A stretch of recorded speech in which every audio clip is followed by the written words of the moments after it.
जदयू की पार्टी का जो स्टैंड रखने वाले लोग हैं वो अब धीरे धीरे भाजपा में शिफ्ट हो रहे हैं कि आपकी पार्टी का जो राष्ट्रीय अध्यक्ष रहा हो वो दूसरी पार्टी में शिफ्ट हो जाए, उस पार्टी में शिफ्ट हो जाए जिससे हराने के लिए आप पूरे देश भर में घूम रहे हैं। बीजेपी को फायदा परसेप्शन का ही होने वाला है।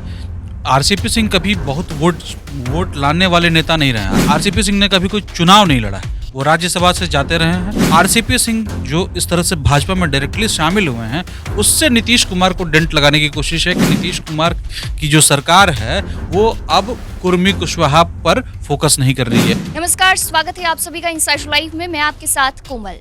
बिहार की राजनीति और नीतीश कुमार के लिए आज का दिन बड़ा चैलेंजिंग है, क्योंकि एक तरफ जहां विपक्ष को एकजुट करने के लिए वो महाराष्ट्र में उद्धव ठाकरे और शरद पवार से मिल रहे हैं, तो दूसरी ओर बिहार में ही उन्हें बड़ा झटका लग रहा है, क्योंकि उनके बेहद करीबी रहे आरसीपी सिंह आज बीजेपी में शामिल हो रहे हैं।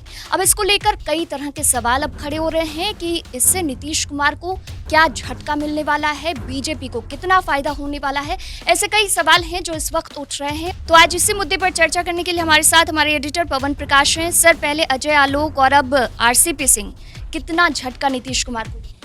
देखिए, बिहार में लड़ाई जो है ना, अब परसेप्शन, पॉलिटिकल लड़ाई परसेप्शन की बन चुकी है। भाजपा चाहती है कि वो नीतीश कुमार से बेहतर है, इस परसेप्शन को वो कायम करे। नीतीश कुमार आरजेडी के साथ जाकर खराब हो गए हैं, यही बात भाजपा समझाना चाह रही है।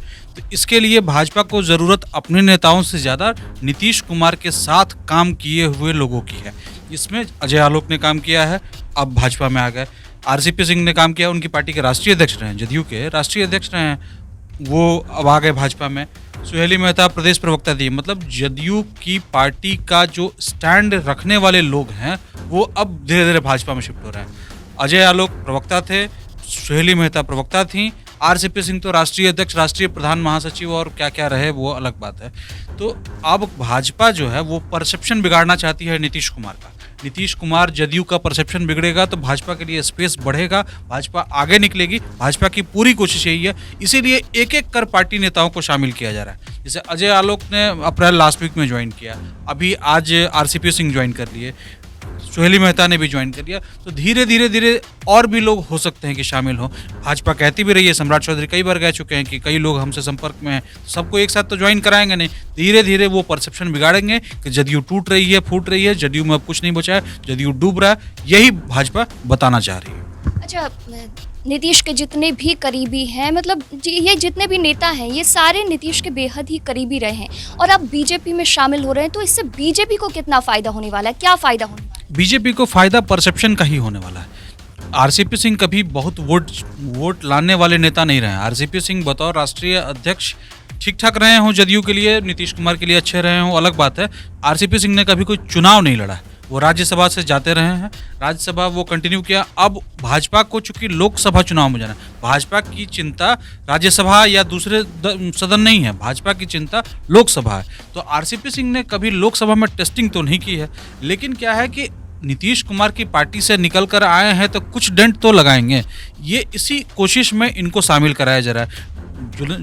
जुलाई 2022 में आरसीपी सिंह ने जदयू से इस्तीफा दिया था, काफ़ी खींचतान मची थी उस समय। उसके बाद से लगातार हर दिन वो नीतीश कुमार के खिलाफ बोल रहे हैं, पूरे बिहार में भ्रमण कर रहे हैं, बोलते भी रहे कि भाजपा में जाएंगे या नहीं जाएंगे ये फैसला आने वाला वक्त बताएगा। तो अब फैसला भाजपा ने उनको ग्रीन सिग्नल दे दिया, अब आइए।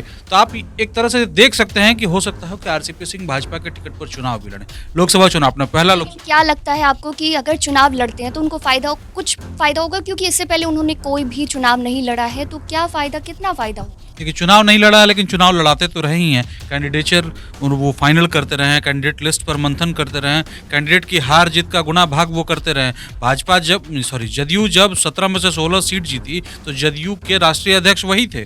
तो राष्ट्रीय अध्यक्ष होने के नाते उनका कुछ तो रहा होगा कि वो उन्होंने कैंडिडेट लिस्ट फाइनल की होगी या जो भी किया। तो उसमें ऐसा नहीं कि उनकी पॉलिटिकल समझ पर कोई दिक्कत है। चुनाव नहीं लड़ा है तो चुनाव इस बार लड़ा देगी। भाजपा के पास संगठन भी है, आरसीपी सिंह के अपने लोग हैं, वो चुनाव लड़ेंगे। क्या कुर्मी समुदाय से ही आरसीपी सिंह भी आते हैं और नीतीश कुमार भी उसी समुदाय से हैं, तो इसका क्या झटका नीतीश कुमार को लगेगा? क्या कोर वोट बैंक जो उनका है वो खिसक सकता है? भाजपा यही समझाना चाह रही है कि आपसे कुर्मी कुशवाहा दोनों भी जो है अलग हट रहे हैं। उपेंद्र कुशवाहा अलग हट के उन्होंने भाजपा में शामिल नहीं हुए, लेकिन वो अलग पार्टी बना दिया। संकेत ऐसे दे रहे हैं कि भाजपा से उनका गठबंधन हो जाएगा, हो सकता है वो साथ में दोनों चुनाव भी लड़े, उपेंद्र कुशवाहा भी लड़े।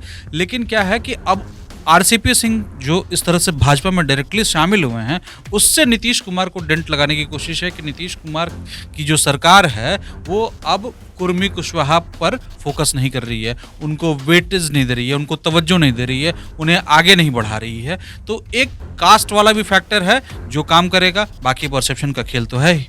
देखिए, वोटों के टर्म्स में नुकसान तो अभी आगे जब चुनाव होगा तब पता चलेगा, लेकिन एक एथिकल मुश्किल तो होती है ना कि आपकी पार्टी का जो राष्ट्रीय अध्यक्ष रहा हो वो दूसरी पार्टी में शिफ्ट हो जाए, उस पार्टी में शिफ्ट हो जाए जिससे हराने के लिए आप पूरे देश भर में घूम रहे हैं। कभी दिल्ली जा रहे हैं, उड़ीसा जा रहे हैं, झारखंड जा रहे हैं, मुंबई आज पहुंच गए।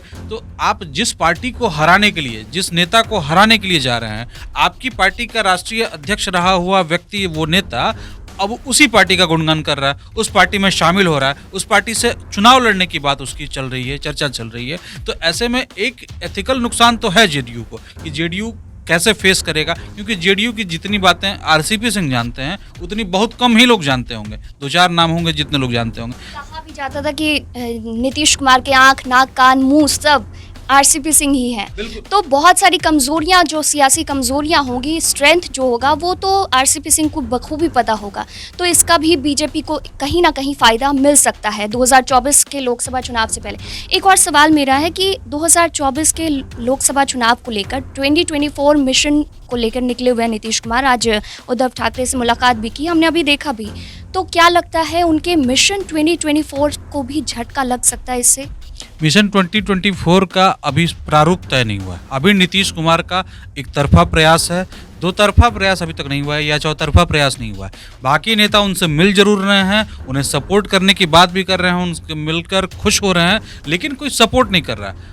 उड़ीसा में तो झटका लग गया, ममता बनर्जी ने एक पॉजिटिव साइन दिया, अरविंद केजरीवाल ने पॉजिटिव साइन दिया, उद्धव ठाकरे ने भी पॉजिटिव सवाल मतलब ये दिया।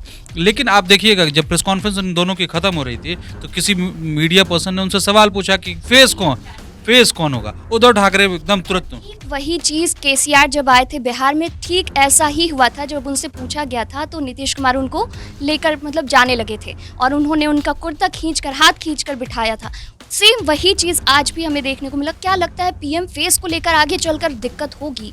विपक्ष को तो एकजुट कर सकते हैं, लेकिन पीएम फेस को लेकर दिक्कत हो सकती है। विपक्ष की एकजुटता पीएम फेस पर फैसले के बाद ही हो पाएगी। कांग्रेस अपना स्थान छोड़ेगी, नहीं छोड़ेगी, नीतीश को वो मिलेगा नहीं। नीतीश जिसके जो भी फेस बनेगा उसको लेकर बाकी पार्टियां क्या सोचती हैं? ममता बनर्जी साथ आएंगी, केसीआर साथ आएंगे, नवीन पटनायक नहीं भी आते हैं, कोई दिक्कत नहीं है, उद्धव ठाकरे आते हैं, शरद पवार आते हैं कि नहीं। तो ये सारी चीज़ें अभी चलेंगी। जब तक फेस फाइनल नहीं होगा तब तक वो प्रारूप नहीं तय होगा। जिस मीटिंग की बात नीतीश कुमार ने आज की है, उस मीटिंग में हो सकता है कि उस मीटिंग के बाद कुछ फैसला हो जाए, क्योंकि उस मीटिंग में कितने लोग पटना आते हैं।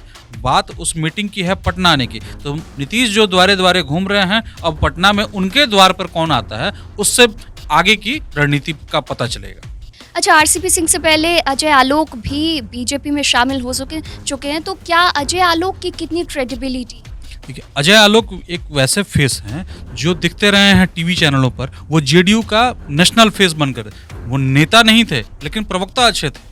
भाजपा में गए हैं, आज भी वही उनके पास वही काम है। उनके पास अभी कोई पोस्ट नहीं है, लेकिन आने वाले टाइम में वो भाजपा के लिए हो सकता हो कि बड़ा नाम हो, क्योंकि वो पटना सीट से आते हैं। पटना जो मतलब पटना क्षेत्र में उनके पिता जो डॉक्टर गोपाल प्रसाद हैं, वो चुनाव लड़ चुके हैं जदयू के टिकट पर, लोकसभा का खिलाफ थे शत्रुघ्न सिन्हा के, लेकिन शत्रुघ्न सिन्हा जीत गए। अब हो सकता है कि रविशंकर प्रसाद का टिकट कटे या रविशंकर प्रसाद को रिप्लेस वो कर सके। हालांकि इसमें बहुत सारे नाम है, ऋतुराज सिन्हा का नाम है और भी कई नेता है, नितिन नवीन भी है इस रेस में।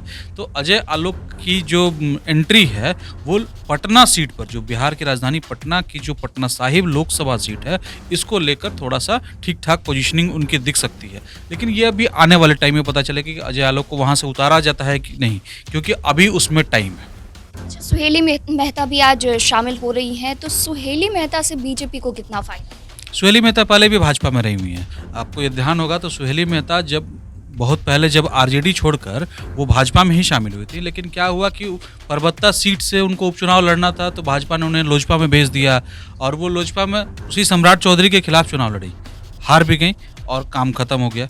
अब उसके बाद क्या स्थिति बनी है कि अब वो फिर भाजपा में आ गई हैं, तो देखते हैं क्या होता है। उनकी कोशिश भी है कि वो विधानसभा पहुँचें, विधान परिषद पहुँचें। एक नेता हैं, कुशवाहा समाज से आती हैं, उनके हालांकि एक कॉन्ट्रास्ट भी है, उनके जो बड़े भाई हैं आलोक मेहता, वो अभी बिहार सरकार के मंत्री हैं, आरजेडी के बड़े नेता हैं और संभावित उम्मीदवार हैं अगले लोकसभा चुनाव के। 2019 में भी उन्होंने चुनाव लड़ा था, हार हासिल हुआ था, लेकिन इस बार भी वो उम्मीदवार बन सकते हैं। तो सुहेली मेहता का जो कॉन्ट्रास्ट है वो ठीक है, बैलेंस करने के लिए काफ़ी है, कास्ट लाइन पर भी और दूसरी चीज़ों पर भी। तो देखिए अब आगे की रणनीति तो पता चलेगी वक्त आने के बाद ही। आप देखते रहिए इनसाइड लाइव। अब तक हमारे चैनल को सब्सक्राइब नहीं किया है तो सब्सक्राइब कर लें।